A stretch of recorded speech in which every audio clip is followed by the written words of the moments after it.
आज हम लोग देखेंगे numericals from NCERT based on electricity.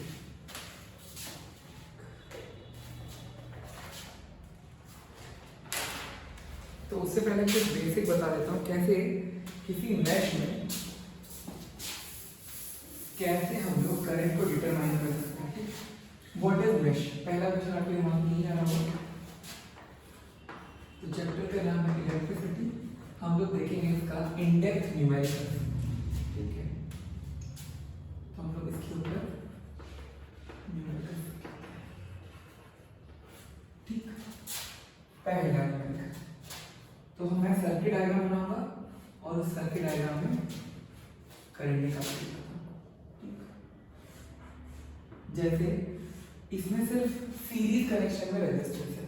ठीक, कह रहा है R1 का वैल्यू है 2, R2 का वैल्यू है 4 ओम, वोल्टेज दिया हुआ है 10 वोल्ट। ठीक, अब इसको हम दो मेथड से करेंगे, मैश एनालिसिस से भी करेंगे और जो नॉर्मल मैंने आपको बताया था पहले R इक्विवेलेंट निकालो उसके बाद V equals to IR use करो, वैसे भी करेंगे। ठीक है, एक ही न्यूमेरिकल को हम दो मेथड से करेंगे। पहला जो मेथड है उसे हम लोग बोलते हैं KVL एनालिसिस। क्या होता है ये? इसे बोलते हैं किरचॉफ्स वोल्टेज लॉ। क्या बोलते हैं? Kirchhoff's voltage law. इसका मतलब क्या होता है? इनका ऐसा मानना था voltage across a given mesh is 0, sum of all the voltage. तो यहाँ पे क्या लिखा है? यहाँ वोल्टेज दिया है, अगर मैं इस पॉइंट से मूव करना स्टार्ट कर दूं, अज्यूम कर लो इस सर्किट में कितना करंट है I है। ठीक, इस पॉइंट से मूव कर रहा हूं तो सबसे पहले मैंने क्या फेस करा? R1 फेस करा। तो जो R1 है वो R1 क्या किसमें मल्टीप्लाई होगा? I में। क्यों? क्योंकि ओम्स का क्या है? V इक्वल्स टू I है। ठीक, तो वोल्टेज को कैसे लिख सकते हैं? I into R। तो I इनटू R1। जब रेजिस्टेंस आता है तो करंट का मैग्नीट्यूड रिड्यूस होता है, ये साइन कन्वेंशन है। तो यहाँ साइन कैसा आएगा? माइनस का आएगा। तो यहाँ हम लोग क्या लिखेंगे? I into 2। अब सिमिलरली इसके बाद हम कहां मूव कर रहे हैं? सेकंड रेजिस्टेंस पे। तो इसका नाम है R2। कितना है इसका मैग्नीट्यूड? 4। तो यानी -4 इनटू I। अब जब हम लोग यहां से मूव ऑन कर चुके हैं, अब यहां पे आ चुके हैं, फिर यहां आएंगे। अब हमें ये देखना है साइन कन्वेंशन, माइनस से प्लस जा रहा है। कैसा जा रहा है? माइनस से प्लस, यानी कि ये ने मान लो कि किसी के पास 2 रुपए था, अब उसने 10 रुपए कर दिया उसे मेहनत करके, तो क्या हुआ? चेंज हुआ, पॉजिटिव चेंज है, तो यानी साइन कैसा होगा? Positive 10 equals to 0। ठीक, अब देखो कितना है? -4 -2 -6, तो यहाँ कितना रख सकते हैं? -6। I मल्टीप्लाइड है तो I। अब ये प्लस का 10 है, उधर स्विच होगा तो क्या हो जाएगा? माइनस का 10। अब तो माइनस से माइनस कैंसिल, I की वैल्यू निकालनी है तो क्या हो जाएगा? 10/6। 2 से डिवाइड करते हैं तो 2 5 is 10, 2 3 is 6। अब 5 को डिवाइड करना है किससे? 3 से, तो 3 1 is 3, रिमाइंडर है 2। डेसिमल लगाएंगे तो 20 बन जाएगा, 3 6 is 18, फिर से 1.66। तो I का वैल्यू कितना है? 1.66 एम्पियर। अब इसी चीज को हम लोग सेकंड मेथड से सॉल्व करते हैं। सेकंड मेथड में क्या करेंगे? सबसे पहले R इक्विवेलेंट निकालेंगे। तो यहाँ पे रेजिस्टेंस कैसा है? सीरीज में, तो R इक्विवेलेंट क्या होगा? R1 plus R2। कितना है? तो ये है 2 प्लस 4, यूनिट क्या है? ओम। तो कितना आ रहा है? 6 आ रहा था। अब यहाँ पे ध्यान से देखो, टोटल रेजिस्टेंस कितना था? 6 था कि नहीं? तो हमें ये समझ में आ गया ये कितना है? 6 ओम है। अब हम यहाँ पे लिखेंगे ओम्स लॉ। ओम्स लॉ क्या कहता है? V equals to IR। तो हम कैसा रेजिस्टेंस दे रहे हैं? इक्विवेलेंट दे रहे हैं, तो मुझे I निकालना है, तो क्या करूंगा? V/R करूंगा कि नहीं? अब ध्यान से देखो, वोल्टेज कितना दिया था? 10 दिया था, तो वोल्टेज कितना रखना है मुझे? 10 रखना है। रेजिस्टेंस कितना है? 6। तो फिर से डिवाइड करोगे तो कितना आएगा? 1.66 आएगा कि नहीं? समझ में है? दोनों मेथड सामने आप सीए जो मेथड यूज करना है। क्लियर है? एक और बार बता देता हूँ, कुछ भी नहीं करा, सीरीज कनेक्शन में जोड़ते हैं।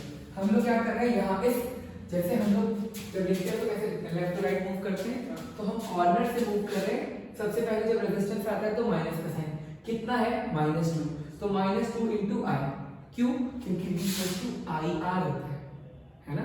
तो अगर 3 2 जा 6 लिखूंगा या 2 3 जा 6 लिखूंगा, कोई फर्क पड़ता है? तो मैं इसको ऐसे रख दिया। अब क्या हुआ, इसी पाथ में अगला रेजिस्टेंस था, तो कितना है ये -4, क्यों माइनस? क्योंकि रेजिस्टेंस क्या करता है, करंट को रिड्यूस करता है। तो साइन कैसे माइनस इंटू आई। अब यहाँ पे है तो हमने क्या देखा, माइनस से प्लस पॉजिटिव है, तो क्या लिखा प्लस है। सिंपलीफाई करिए करंट की वैल्यू आपको चले क्लियर, ये तो लिख दिया, समझ में आ गया? बहुत अच्छा। दूसरा क्वेश्चन लिखते हैं।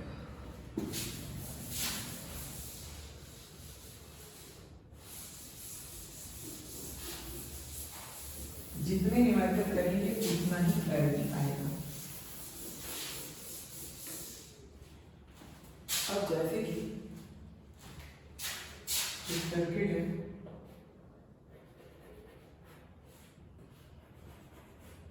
ऐसा है, ऐसा है,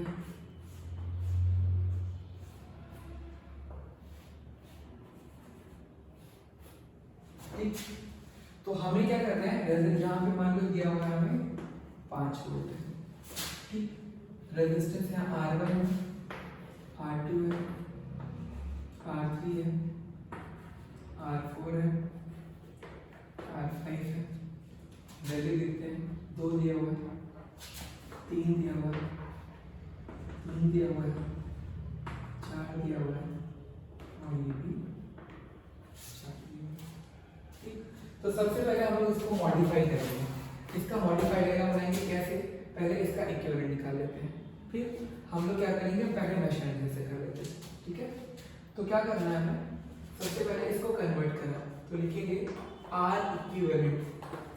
मान लो इस फर्स्ट पार्ट का ले रहे थे, इसे मैंने माना 1/R इक्विवेलेंट, क्योंकि पैरेलल कनेक्शन है, तो 1/R equivalent 1 equals to 1/R2 plus 1/R3। कितना दिया हुआ है, 3 ही दिया हुआ है दोनों का, तो हम लोग यहाँ पे क्या रखेंगे, 1/R equivalent equals to 1/3 plus 1/3। जब बेस सेम होता है तो न्यूमरेटर ऐड होता है, 1 प्लस 1 कितना आएगा 2, तो 2/3। जस्ट रिवर्स कर दे तो क्या मिलेगा हमें, मिलेगा R इक्विवेलेंट इक्वल्स टू 3/2, और सॉल्व कर देंगे तो मिलेगा 1.5 ओम। आया समझ? नेक्स्ट स्टेप जो है, अब हमें क्या करना है, इस वाले पार्ट का R इक्विवेलेंट निकालना है।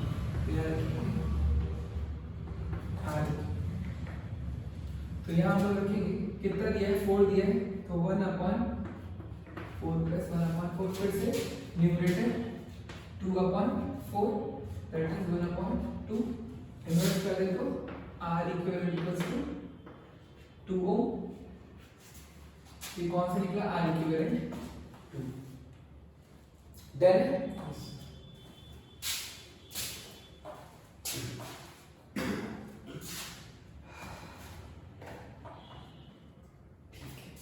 अब हमें ये समझ में आ गया कि R इक्विवेलेंट 1 का मतलब कितना, 1.5, R इक्विवेलेंट 2 का मतलब कितना, 2। सॉर्टेड है।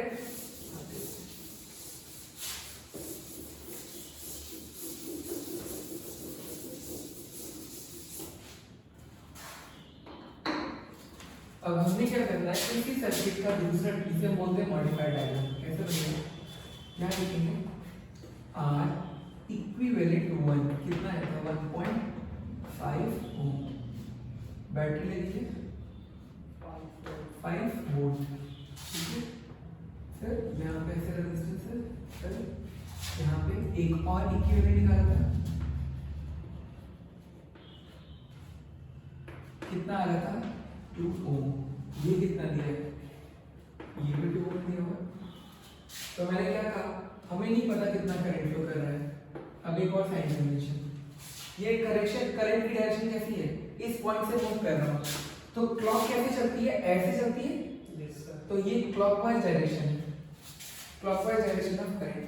तो कैसे कर रहे हैं हम लोग, क्या करने जा रहे हैं, KVL Kirchhoff voltage law in the mesh. अब क्वेश्चन होगा कि मेश क्या होता है। किसी क्लोज सर्किट को हम लोग मेश बोलते हैं। ये क्लोज सर्किट है, तो जो क्लोज सर्किट होती है इसको हम क्या बोलते हैं, मेश। यहाँ से कॉर्नर से मूव कर रहे हैं तो कितना रेजिस्टेंस है, 2, तो 2 into I, तो कितना आएगा, -2I। अब यहाँ पे कितना आ रहा है, -1.5 I। अब ध्यान से देखो यहाँ पे क्या लिखा है, पहले पॉजिटिव साइन है फिर नेगेटिव है, तो प्लस से माइनस जाएगा, लॉस है, तो यानी यहाँ पे साइन कैसा होगा, नेगेटिव होगा। अब यहाँ पे R2 फिर से R2 लिखा है, 2 into I, तो कितना आएगा, -2I इक्वल्स टू 0। तो 2 + 2 कितना होता है, 4 + 1.5 5.5, ठीक है। तो इसका साइन कैसा है, -5.5 है। अब 5 को उधर स्विच कर दें तो क्या आ जाएगा, +5।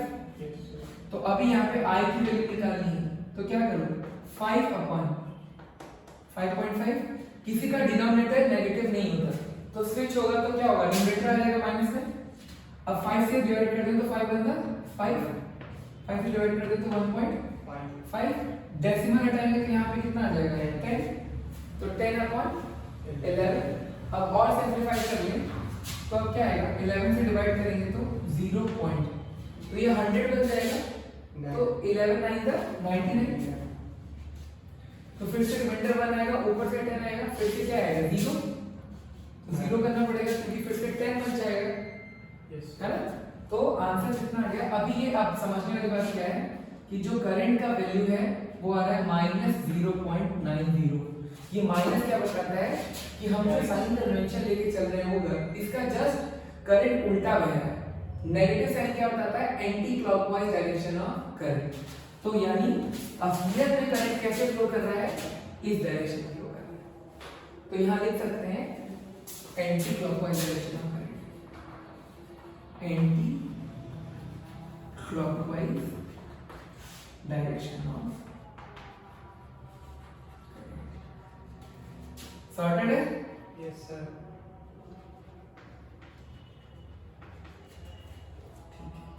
अब हम लोग क्वेश्चन पे देखते थोड़ा बेसिक्स पे।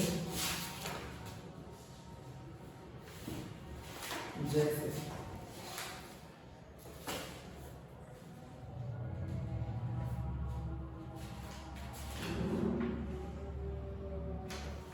एक क्वेश्चन गिवन है, इसमें हम लोग सही करेंगे।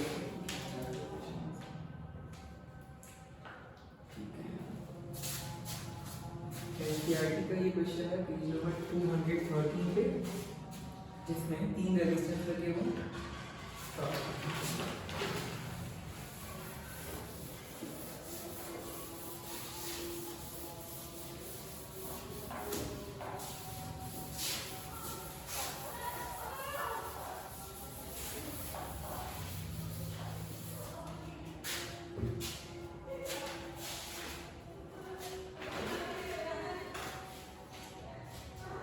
अब क्वेश्चन है, there is a circuit diagram where the circuit is being given by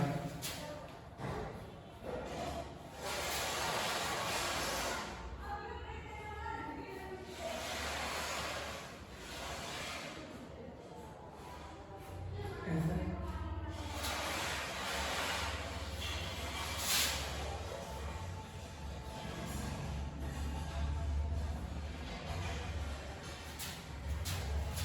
यहाँ पे की है और यहाँ पे एक एमीटर है, ऐसी सर्किट है।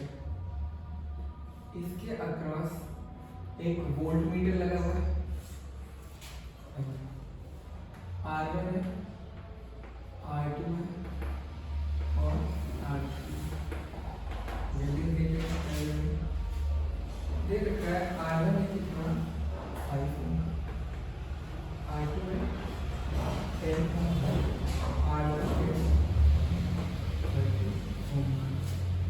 बैटरी वोल्टेज जो ये लगा हुआ है कितनी है, 12 वोल्ट की बैटरी।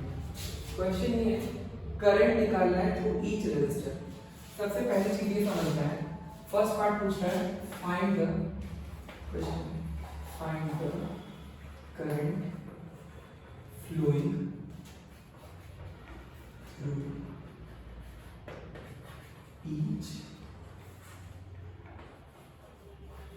रेजिस्टेंस। ठीक है, बहुत आसान है। तो प्लीज समझना है हमारे पास फॉर्मूला क्या है, इक्वल टू आई। पहली चीज दो बार समझिए, जब कोई पैरेलल कनेक्शन होता है तो डिस्ट्रीब्यूशन किसका होता है, करंट का। यानी हर तार, अगर मान लो एक टर्मिनल है, यहाँ पे 3 तरह के तार जुड़े हुए हैं, एक एल्युमिनियम है, एक कॉपर है, एक टिन।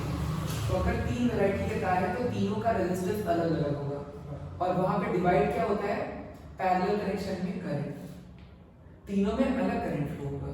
ठीक, पर जो वोल्टेज सप्लाई किया जाता है वो कांस्टेंट होता है, जो वोल्टेज सप्लाई किया जाता है वो कांस्टेंट रहता है, पर जो करंट है वो डिस्ट्रीब्यूट होता है। क्लियर है? अब हम ये देख रहे हैं कि कितना कितना करंट किसके सॉइल में फ्लो हो रहा है। तो पहला देख लेते हैं केस 1, जहां पे रेजिस्टेंस क्या है, R1। तो हम लिखेंगे Ohm's law by Ohm's law V equals to I R1। तो मान लेते हैं I1 R1 लेके चल रहे हैं, इसमें करंट कितना मान रहे हैं, I1 मान लेते हैं क्योंकि पहले तो रेजिस्टेंस में फ्लो कर रहा है। तो हमें क्या चाहिए, I1 का वैल्यू, मैंने क्या कहा वोल्टेज कांस्टेंट रहेगा, तो ये वोल्टेज कितना है 12 है, तो यहाँ पे क्या है 5 है, तो 5 से डिवाइड करेंगे तो 5 to the 10, reminder is 2, decimal लगाएंगे तो 20 आएगा, तो 5 to the 20, so the answer is 2.4 ampere. First बात का है। अब हमें क्या समझते हैं, केस 2 जहां पे R2 है तो हम लोग सिमिलरली क्या करेंगे, V equals to I2 R2, I2 चाहिए तो क्या करो, V अपॉन R2 कर दो, कितना दिया हुआ है 10 अपॉन, और सॉरी ये 12 दिया हुआ है, 12 अपॉन 10 करेंगे तो कितना जीरो है, एक जीरो है, तो डेसिमल लग जाएगा, तो कितना आएगा 1.2 एम्पीयर। नेक्स्ट है केस 3, सॉर्टेड है, यस सर।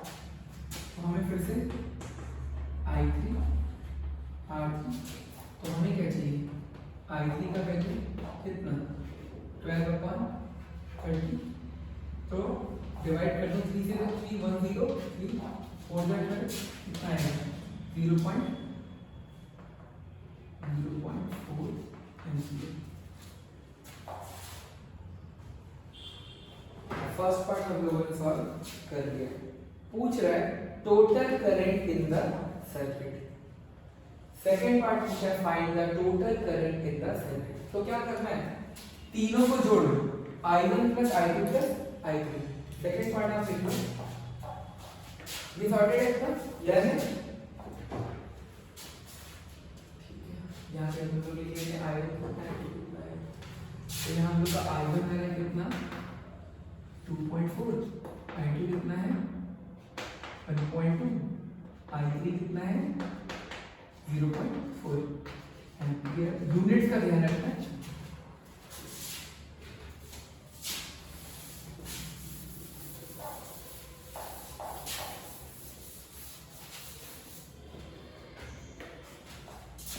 सेकेंड पार्ट पूछ रहा है फाइंड द